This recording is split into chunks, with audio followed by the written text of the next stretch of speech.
بسم اللہ الرحمن الرحیم نحمدہ ونصلی علی رسولہ الکریم۔ حدیث کا مفہوم۔ حضرت معاویہ رضی اللہ عنہ فرماتے ہیں کہ رسول اللہ صلی اللہ علیہ وسلم نے ارشاد فرمایا، اگر تم لوگوں کی پوشیدہ باتوں یعنی رازوں کی پیچھے پڑو گے تو تم ان میں بگاڑ پیدا کر دو گے، یا قریب ہے کہ ان میں اور بگاڑ پیدا کر دو۔ سنن ابو داود حدیث نمبر 4888۔ وضاحت: اس حدیث میں حضور صلی اللہ علیہ وسلم نے عیب جوئی، تجسس اور لوگوں کی پوشیدہ باتوں کی ٹو میں رہنے سے سختی سے منع فرمایا ہے۔ اسلام چاہتا ہے کہ معاشرے میں عزت، اعتماد اور پردہ داری کا ماحول قائم رہے۔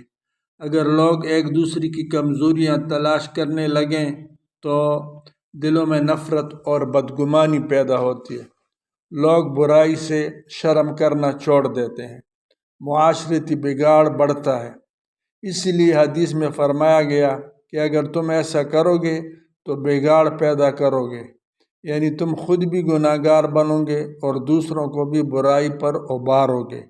اخلاقی سبق: نمبر 1، دوسروں کے عیب چھپانا نیکی ہے۔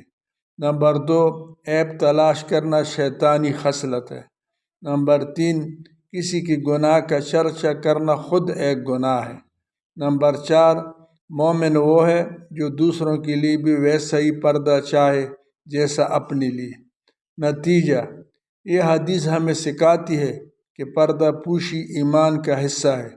اللہ تعالی ہمیں دوسروں کی غلطیوں کی بجائے اپنی اصلاح میں مصروف رہنے کی توفیق عطا فرمائے۔ آمین۔